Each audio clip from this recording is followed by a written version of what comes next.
La deuxième méthode à votre disposition, c'est la méthode que l'on peut appeler la méthode de composition.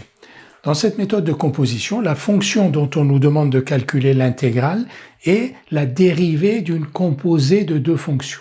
Et si on arrive à déterminer de quelle fonction il s'agit, donc la dérivée de la composée de deux fonctions, on pourra déterminer donc une primitive de cette fonction et calculer l'intégrale qu'il nous est demandé de calculer. Un exemple, quand i égale intégrale de 0 à 1 de exponentielle de t sur 1 plus exponentielle de t dt. Donc, on va déterminer une primitive de cette fonction-là en faisant apparaître ici la dérivée d'une composée de fonctions. Alors, je vous laisse réfléchir et résoudre cet exercice avant de prendre connaissance du corrigé. Nous allons présenter un corrigé détaillé de cet exercice. Dans un premier temps, on va considérer la fonction qui à tout t de 0 à 1 fait correspondre exponentielle de t sur 1 plus exponentielle de t. Cette fonction, on va l'appeler f de t. Ce que l'on cherche, c'est l'intégrale entre 0 et 1 de cette fonction f. Cette fonction f est le quotient de deux fonctions, exponentielle de t et 1 plus exponentielle de t. Chacune de ces deux fonctions est continue sur R, donc continue sur 0,1.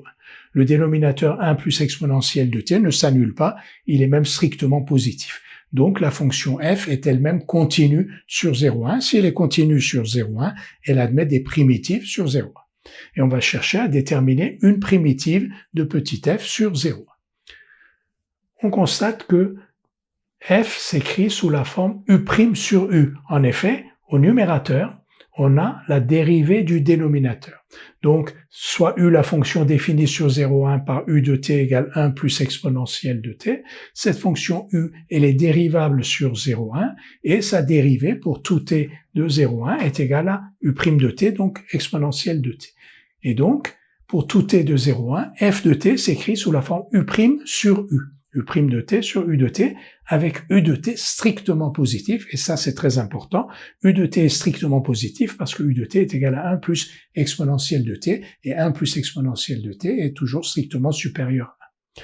Et on sait alors qu'une fonction qui s'écrit sous la forme u' sur u a une primitive qui est ln de u de t. Et on peut parler de ln de u de t parce que u de t est strictement positif.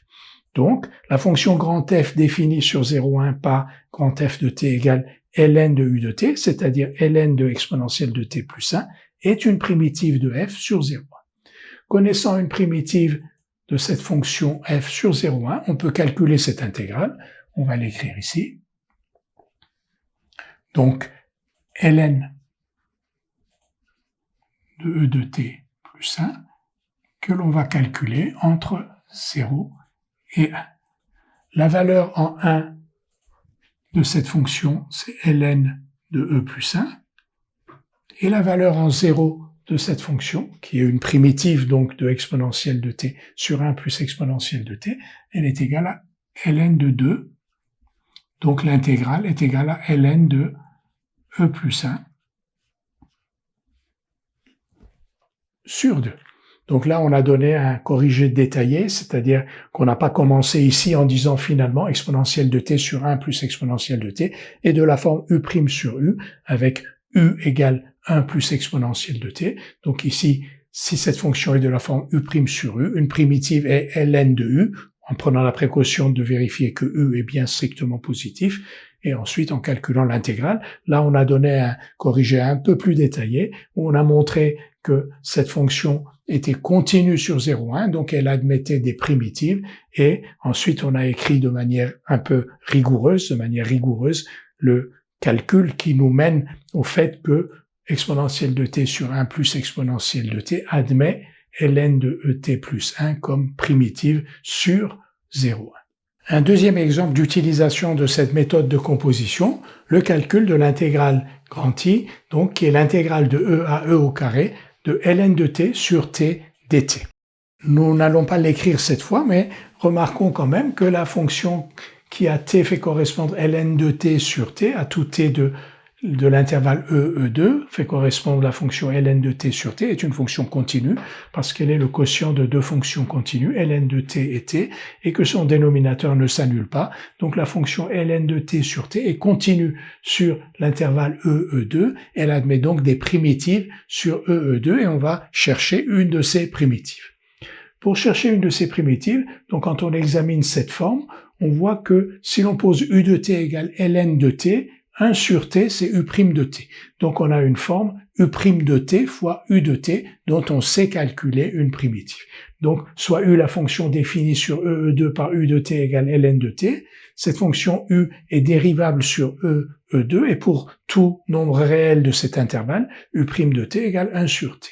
Et donc ln de t sur t, la fonction dont on cherche l'intégrale, s'écrit sous la forme u' de t, u de t. Et u' de t, u de t, c'est la dérivée de 1 demi de u de t au carré. Parce que si vous dérivez u de t au carré, vous obtenez 2u'. Ici, on n'a que u'. Donc, en dérivant 1 demi de u au carré, on tombe bien sur u'. On va donc dire la fonction grand F définie sur E2 par f de t égale grand F de t égale 1 demi de u de t au carré, c'est-à-dire 1 demi de ln de t au carré, est une primitive de ln de t sur t sur E2. Effectivement, quand on dérive 1 demi de ln de t au carré, on obtient donc 1 demi fois 2, donc qui se simplifie. La dérivée de ln de t, c'est 1 sur t, fois ln de t, donc exactement la fonction que l'on a ici. On peut donc calculer maintenant grand I. Grand I est égal donc à 1 demi de ln de t au carré que l'on va calculer entre E et E2. Donc, ln de E maintenant, ln de E2 d'abord, bien sûr, ln de E2 c'est 2, 1 demi de 2 au carré, moins la valeur en E, ln de E c'est 1, moins donc 1 demi. Égale donc 1 demi fois 4 ici, donc 2, 2 moins 1 demi, 3 demi.